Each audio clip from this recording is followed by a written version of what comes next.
What's up, everybody? Big news for El Salvador. Currently, the president is announcing that he is going to send proposed legislation to the country's Congress that would make the cryptocurrency legal tender in the Central American nation.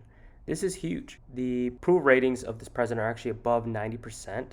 And essentially, right now in El Salvador, the US dollar is actually their official currency, and about 1/4 of their citizens live in the United States. Even more interesting is that the president's New Ideas Party actually holds a supermajority in the new Congress that was seated May 1st, giving any legislator proposal from the president a strong likelihood of passage. So this is not just a message that no action will be behind. He's actually sending this legislature to Congress where it has a strong likelihood to actually be implemented. This is huge for the community, huge for Bitcoin, of course, but also huge for the crypto assets in general. Now let's look at Ethereum. EIP 1559 is launching next month in July. It's going to update transaction fees on Ethereum, and the TLDR for this is to split transaction fees on Ethereum into base fees and tips, while burning use fees to curb the ETH inflation, essentially making Ethereum a deflationary asset. Those tips are going to be defined as optional fees that you can include to speed up these transactions. So they aren't necessary, but they can help speed up the transaction. And the biggest thing is implementing EIP 1559 is to really reduce transaction costs and improve Ethereum's overall user experience. If you've ever used Ethereum, you realize that the gas fees make it unusable for anyone who's transferring small portions of money, because the gas fees themselves could be worth more than the money that you're even sending. Right? If you're sending only $5 to $10, but the gas fee is $20, doesn't make financial sense for you to use the network. This should really help reduce the costs and decongest the Ethereum network. So going back to how the EIP 1559 system would work. So here we're looking at the base fee. That's going to be a mandatory and algorithmically determined fee. It's going to be paid in Ether, and it's going to fluctuate according to the network congestion.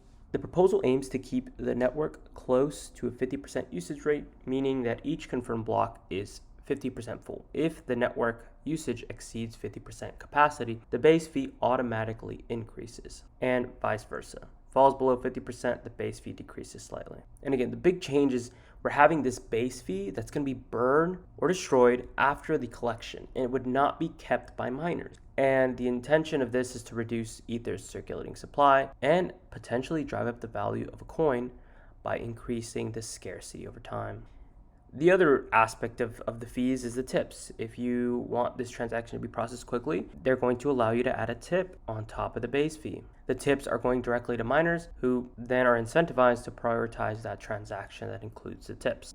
Another big news in the state of Texas, the governor signs a law creating a legal framework for crypto investments. Greg Abbott, who's the governor of Texas, has announced plans to expand the state's blockchain industry. He actually tweeted this on June 5th on his personal account, that blockchain, and I quote, "Blockchain is a booming industry that Texas needs to be involved in. I just signed a law for Texas to create a master plan for expanding the blockchain industry in Texas." The governor took office in 2015, and he's long been a crypto supporter. Crazy enough, he actually welcomed the Bitcoin community to his election campaign way back in 2014, probably way before a lot of us have even been in crypto. So he has that track record of being involved and being cognizant of the community. And even more recently, he voiced his support for cryptocurrency law in Texas, saying to count him in back in March. He noted that the crypto assets are going mainstream as an investment, and that Texas should lead on this like they did with a gold depository. So lawmakers in Texas passed a bill to establish the legal framework for cryptocurrency investments in the state. On May 28th, reports revealed the bill had since passed to Governor Abbott's desk for his final signature. So right now, Texas is one of the 25 states in the U.S. considering cryptocurrency legislation. And then according to some reports made in April, Francis Suarez, the mayor of Miami, pushed a bill that would lead to meaningful cryptocurrency regulation in Florida. That bill passed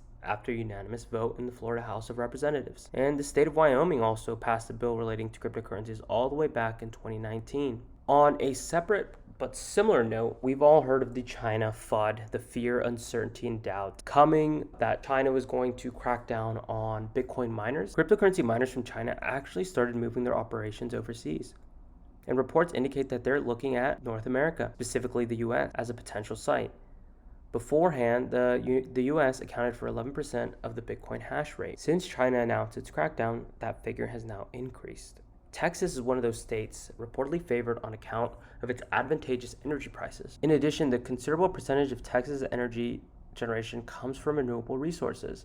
Specifically, wind and solar power account for more than 25%. This is huge for cryptocurrency, specifically for the state of Texas, and I'm really excited to see what these laws put into place that's going to further push for mass adoption.